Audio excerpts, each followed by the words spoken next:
Coming up on One Central Florida. This Sanford household believes the family that races together stays together. Then explore the history and charm of Winter Park. Their mission continues. See how these veterans are still serving and making an impact in Orlando. And Tavares is America's seaplane city. Fly along and see why. All that and more on this edition of One Central Florida.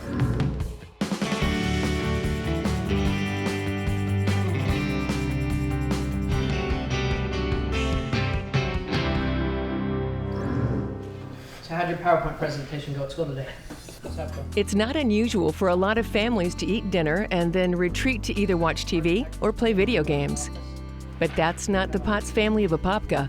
They head to the garage to work on their race cars, their soapbox derby cars. We try to do a lot as a family together. Derby is just one component of that, but it has allowed us to stay close as a family and do things together that other families might not have done. We spend a lot of time together working on the cars and traveling and racing. Dakota has been racing soapbox events for 9 years. Younger brother Dawson is in season number 6. It's definitely a challenge. It's been a long 9 years. It's been hard to get where I've been, and we race about 20 to 25 races throughout the season. But when it comes to race day, you get to hang out with your friends and race with them. It's just a blast. What's been keeping me excited is the friends that we race against. They're really competitive and they're really fun to hang out with. It's like doing stuff together as a family and make sure the cars are good and make sure the family's having fun working on the cars. As a dad, I enjoy the time with them, and I'm extremely proud of where they've come with the sport and the gentleman that they're turning into, partly because of the sport and the respect and family values they're learning from it. The Potts team is definitely doing something right. They have plenty of hardware as proof.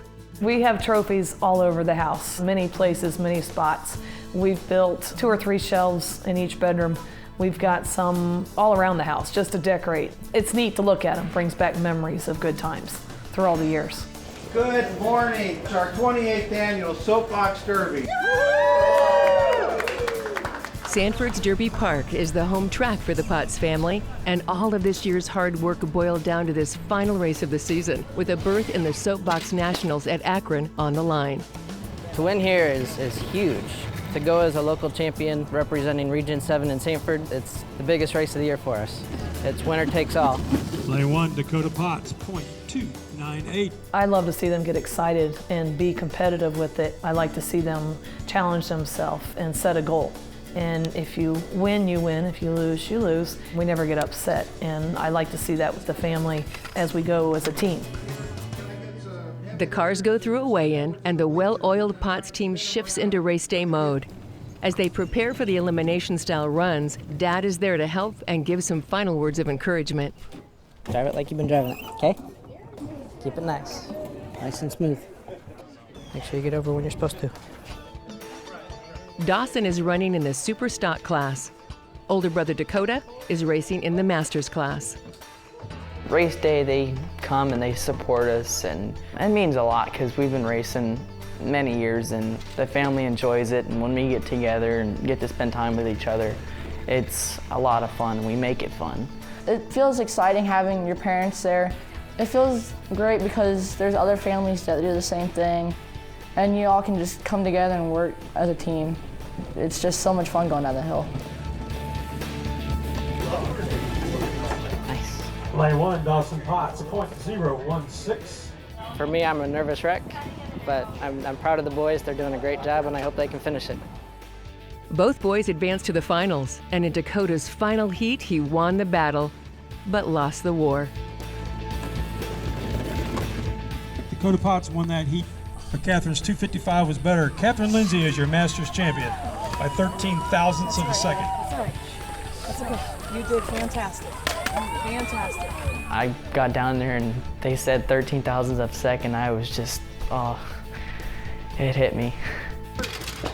In Dawson's finale, a win in heat race number 2 would lock up the Region 7 championship and a berth in the Nationals at Akron.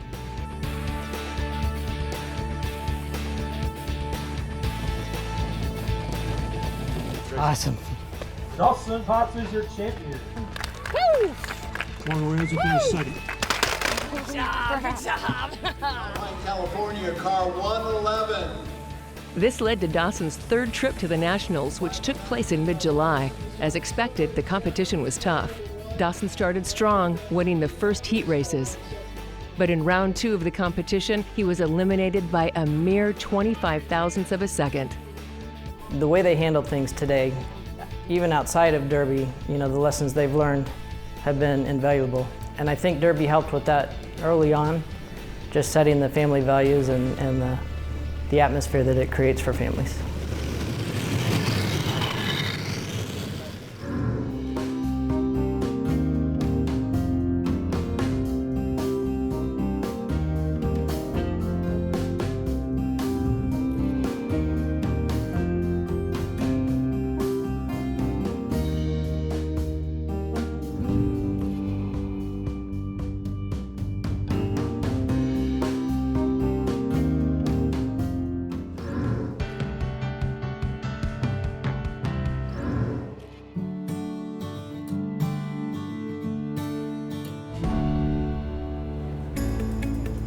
Winter Park is my hometown.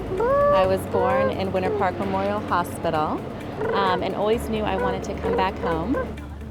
The people, the sense of community, and how connected we are with nature, the lakes and the parks, and we also love how the city has grown over time as well.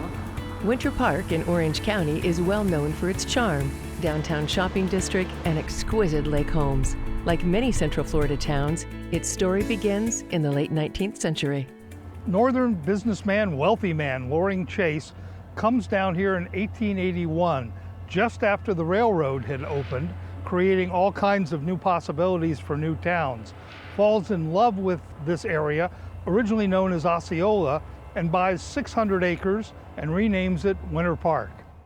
Citrus was king and the driver for the budding economy. But in 1885, Rollins College came to the city. Rollins College has been so important in the growth of Winter Park. It's not only an academic center, it's an arts center, it's a great center for writers. It has been a draw for people seeking a cultured community. One of Winter Park's sweetest contributions to the world is the Temple Orange. Just a fluke discovery by a man named Hakes. He works for a man named Temple, and he shows the orange to Temple, and it ends up being called the Temple Orange. But the mixture of flavors will revolutionize the citrus industry. Winter Park's history includes presidential visits from Grover Cleveland, Franklin Roosevelt, and Chester Arthur. And then there was the big sinkhole of '81. We had never seen anything like it. Sinkholes are as old as Florida, but this one was so big, and it scared Winter Park residents who felt my home could be, or my whole neighborhood could be next. It became a tourist destination for a while there, and today they've turned it into a beautiful park. Visitors are drawn to Winter Park for many reasons. There's the museums. Morris Museum houses the world's largest collection of Tiffany glass, and the Palaschik, named for the great Czech sculptor who lived here later in his life. And, of course, there's the shopping on Park Avenue. Today's my birthday. I'm 54 years old, and walking down a street, admiring things in a slow fashion is really nice, and this is a really great place to do it. Caters to, people from 30 years old to 70 years old, a lot of young professionals, a lot of places to eat, a lot of good places to go shop. It's an area for someone who's young coming up in the world. Winter Park is unique because it's very much like it was in the early 1900s, only of course much bigger, but it's still a beautiful community and still has that small town flavor.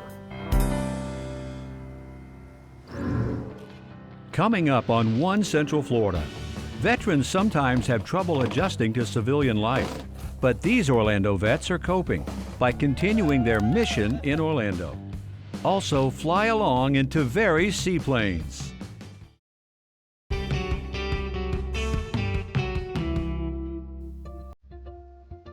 Children with critical illness have a right to live a life of their own choosing, that they have reason to value, and the gateway for that in large part is mathematics.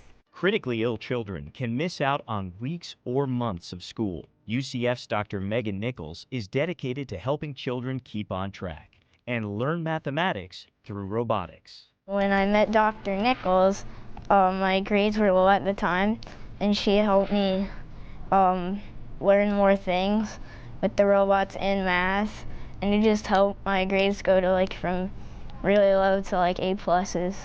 In addition to education, the robot sessions serve as a distraction and provide encouragement. I'm thinking about the robots and I'm not thinking about chemo, and it just really helps a lot. Dr. Nichols' pioneering work on how children learn mathematics and her passion for ensuring critically ill children get an effective education make her one to know in Central Florida.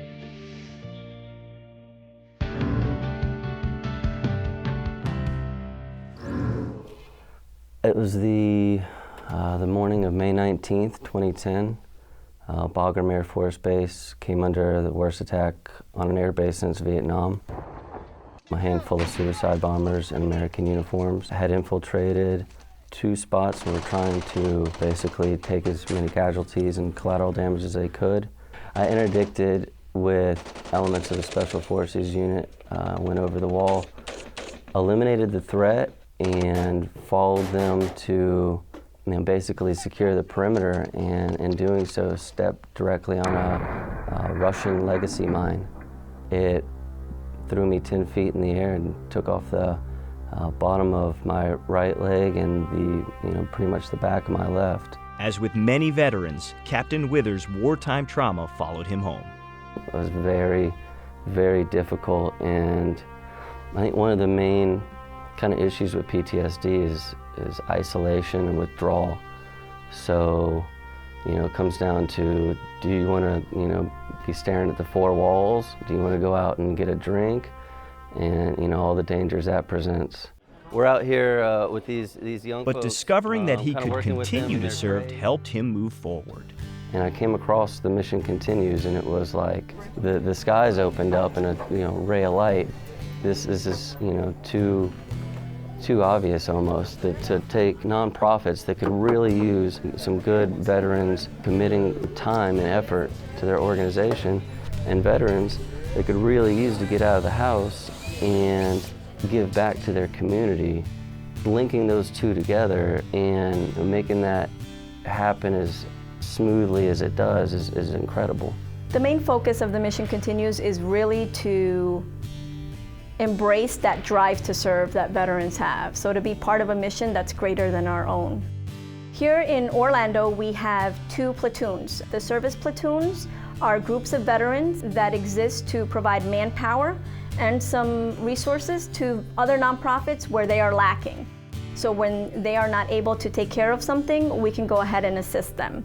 Stephanie Martinez served 4 years in the Army, including a tour in Afghanistan. She suffered a debilitating back injury that worsened after her discharge. The Mission Continues has definitely given me purpose. When I joined them, I was extremely depressed. I had started contemplating suicide because I was in so much pain. They made me realize that I could still do it. It meant everything. I had a purpose again. And seeing all of these people who also had pain, working through it, I knew that I could get through it. I think that the potential for veterans to be leaders in our community, to really make an impact long-term, to bring some of that military bearing and can-do attitude into the civilian sector is, the potential is limitless, really. To my fellow veterans who are struggling, I would say, do whatever it takes. Do whatever it takes to regain what you once had. Do whatever it takes to get out of those 4 walls of isolation in your home. Get back out into the community and just give. Give back until you get back what was lost, and that is your sense of purpose and pride.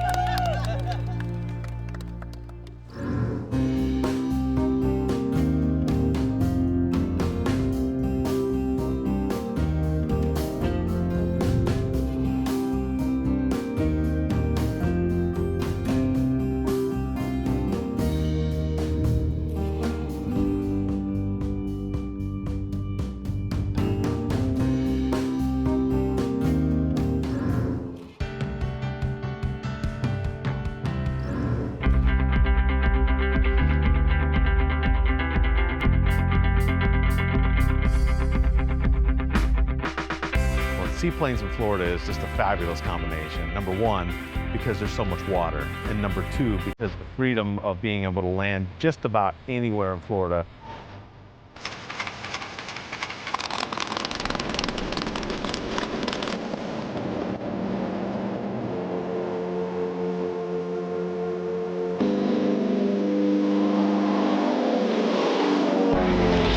The seaplane was invented in 1910, and 4 years later, seaplanes were flying off these shores in Tavares in 1914. The community got together about 6 years ago and decided to pick itself up from its bootstraps and create a vision for its future because the economy was hurting. And they decided collectively that they wanted to brand themselves as America's Seaplane City based on those historical events.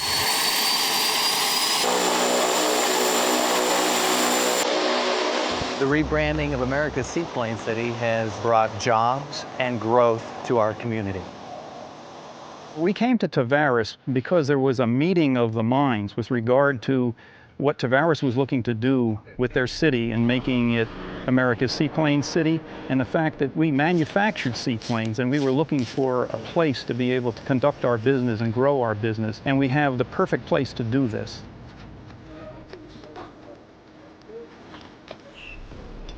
It is such incredible freedom to be able to fly at low altitude, fly slow.